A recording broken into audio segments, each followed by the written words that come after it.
في حضن البيوت يعيش الدفا بود ومحبة ولحظة صفا،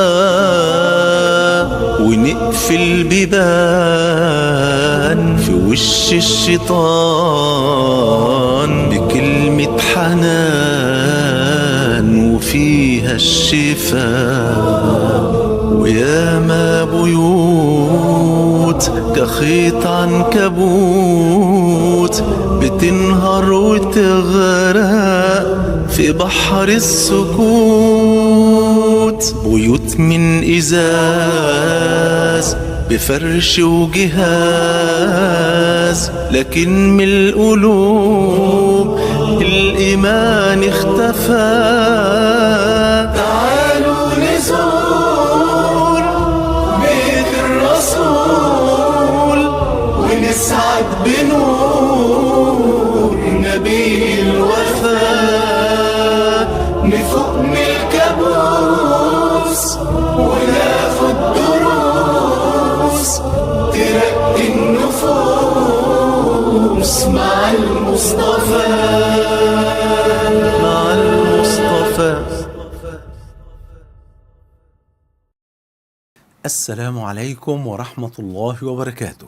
بسم الله والحمد لله والصلاة والسلام على حبيبنا وأسوتنا وقدوتنا وشفيعنا رسول الله صلى الله عليه وآله وسلم. ليلة في بيت النبي صلى الله عليه وسلم، وحلقة الليلة بعنوان المشتاقون لصحبة النبي في الجنة. تعالوا نزور بيت الرسول ونسعد بنور نبي الوفا. أدينا داخلين على رسول الله صلى الله عليه وسلم بكل أدب وهدوء وسكينة، واوعوا تنسوا التأشيرة، صلوا على حبيبنا صلى الله عليه وآله وسلم. دخلنا على النبي صلى الله عليه وسلم لقيناه قاعد مع واحد من الصحابة من فقراء أهل الصفة، وأهل الصفة هم أضياف الإسلام الذين كانوا يعيشون في مسجد رسول الله صلى الله عليه وسلم، وكانوا فقراء جدا. المهم وجدنا النبي صلى الله عليه وآله وسلم جالسا مع هذا الصحابي من أهل الصفة، واسمه ربيعة ابن كعب الأسلمي، والحديث رواه الإمام مسلم.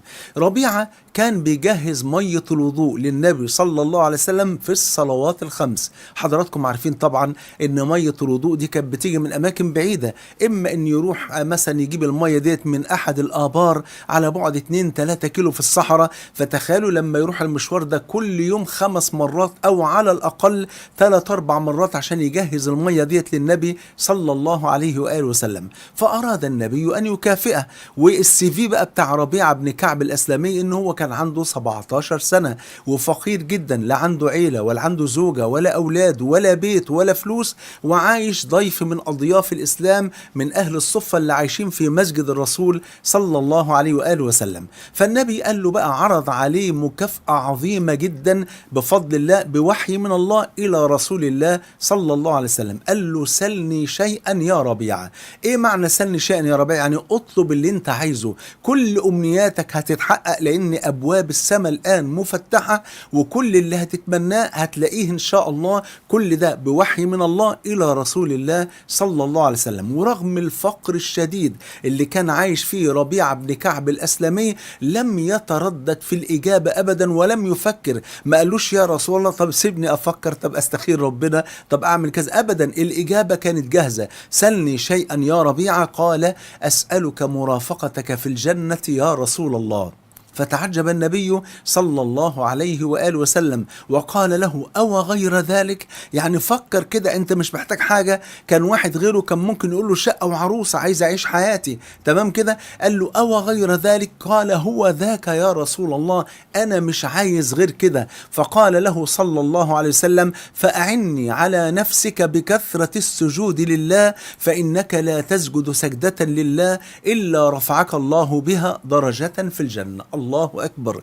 ربيعة بن كعب لم يتردد لحظة أبدا ولم يفكر، الجواب عنده جاهز، لأن همته كانت حاضرة وهمته كانت عالية، ومالوش هدف في الدنيا سوى إنه ربنا يكرمه، مش بدخول الجنة بس، لأ، دخول الجنة بالنسبة له ما كانش كفاية، لأ ده عايز كمان يكون في صحبة النبي في الجنة صلى الله عليه وآله وسلم. ومع ذلك لم يجعله النبي صلى الله عليه وسلم يتواكل أبدا، بل دله مباشرة على العمل الذي يوصله لذلك أو لتلك المنزلة، فقال له: فأعني على نفسك بكثرة السجود لله، فإنك لا تسجد سجدة لله إلا رفعك الله بها درجة في الجنة. الله أكبر، ما شاء الله، ما قالوش عفارم عليك، أيوه هي دي الهمة ولا بلاش، إنما أبدا على طول دلوا على العمل. أنت عايز تكون في صحبتي في الجنة، طيب كتر من السجود، لأن مع كل سجدة الله يرفعك بها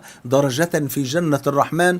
وكما هو معلوم كما عند البخاري أنه ما بين الدرجتين في الجنة مسيرة 100 عام بفضل الله سبحانه وتعالى. بل وجاء في حديث الذي أسميه أنا حديث المحب، الذي رواه الطبراني في الأوسط بإسناد حسن، وأنا أذكر لحضراتكم أمثلة عن هؤلاء الصحب الكرام الذين لا أقول أنهم اشتاقوا لدخول الجنة، بل اشتاقوا لصحبة النبي في الجنة صلى الله عليه وآله وسلم.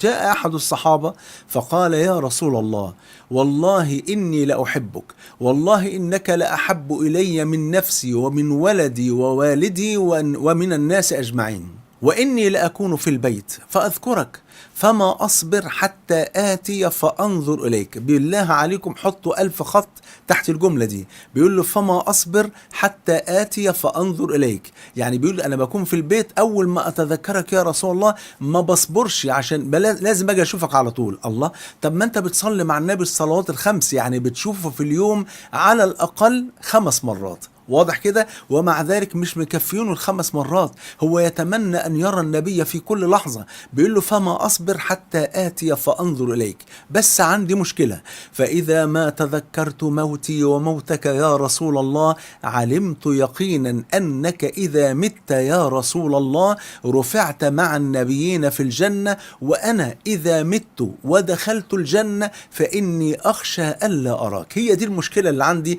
إن أنا مش عاتل هم دخول الجنة، لا ده أنا عاتل هم إن أنا لما أدخل الجنة إن أنا ما أشوفكش في الجنة. فسكت النبي صلى الله عليه وسلم، فنزل قول الرب العلي سبحانه وتعالى: ومن يطع الله والرسول فأولئك مع الذين أنعم الله عليهم من النبيين والصديقين والشهداء والصالحين وحسن أولئك رفيقا ذلك الفضل من الله وكفى بالله عليما. الله أكبر. بل وفي الحديث الذي رواه البخاري ومسلم عن أنس بن مالك رضي الله عنه وأرضاه أنه قال: جاء رجل أعرابي فقال: يا رسول الله متى الساعة؟ يعني بيسأل النبي عليه السلام هي القيامة إمتى؟ فقال له النبي صلى الله عليه وسلم وقد صرفه من المهم إلى الأهم. الراجل بيقول له: متى الساعة؟ القيامة إمتى؟ ومحدش يعرف موعد الساعة إلا رب الكون سبحانه وتعالى. فبيقول له: متى الساعة؟ فقال: وماذا أعددت لها؟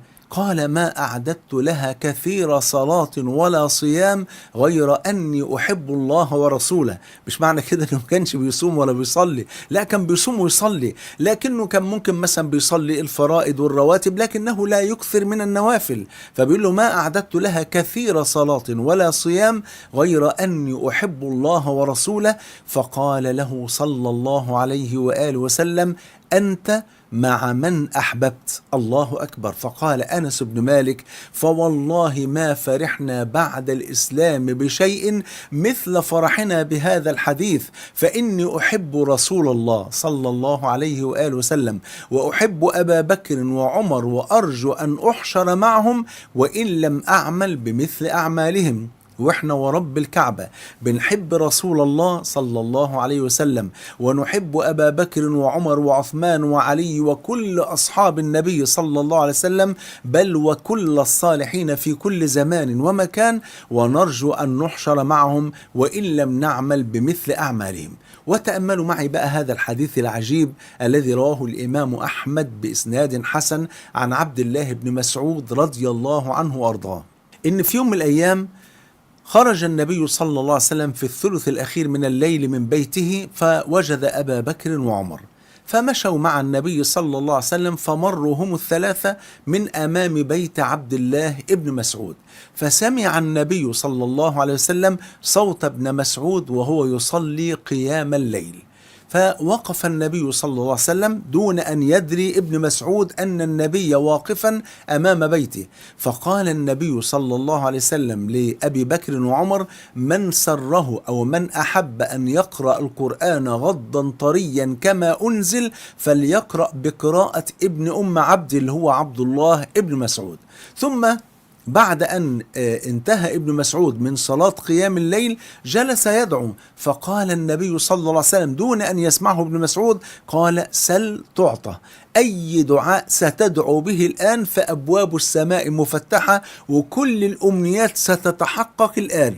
فيا ترى بماذا دعا عبد الله بن مسعود؟ تأملوا معي هذا الدعاء العجيب. فإذا بابن مسعود يقول: اللهم إني أسألك، ويا ريت تكتبوا هذا الدعاء، قال: اللهم إني أسألك إيمانا لا يرتد، ونعيما لا ينفد، ومرافقة نبيك محمد صلى الله عليه وآله وسلم في أعالي جنان الخلد. فقال النبي: آمين. الله أكبر، ما شاء الله. سيدنا ابن مسعود بيقول له: يا رب اللهم إني أسألك إيمانا لا يرتد، يعني ثبتني على الإيمان وعلى الإسلام وعلى التوحيد حتى ألقاك، ونعيما لا ينفد وهو نعيم الجنة، يعني دخلني الجنة. وبعدين بعد كل ده قال: ومرافقة نبيك محمد صلى الله عليه وسلم في أعالي جنان الخلد. فقال النبي: آمين. فقال عمر بن الخطاب: اليوم أسبق أبا بكر إن كنت سبقته يوما، أسبقه لأبشر ابن مسعود بتأمين النبي على دعائه. قال: فلما انتهينا من صلاة الصبح ذهبت مسرعا إلى بيت ابن مسعود لأبشره بتأمين النبي على دعائه، فوجدت أبا بكر خارجا من عنده يبشر، قد بشره بتأمين النبي على دعائه، فقلت: والله لا أسابقك إلى خير أبدا يا أبا بكر. الله أكبر.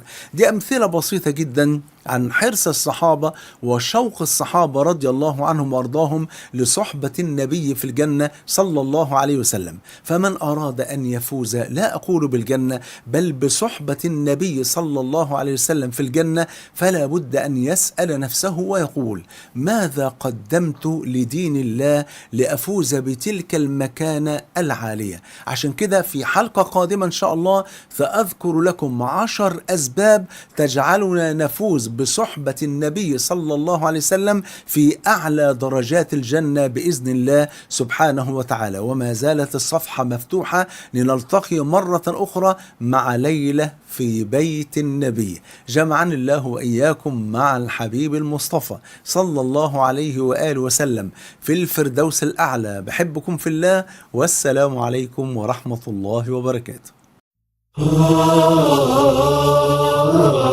في حضن البيوت يعيش الدفا بود ومحبة ولحظة صفا، ونقفل بيبان في وش الشيطان بكلمة حنان وفيها الشفاء.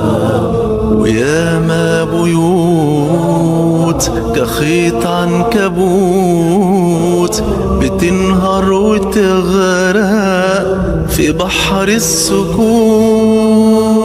بيوت من إزاز بفرش وجهاز، لكن من القلوب الإيمان اختفى.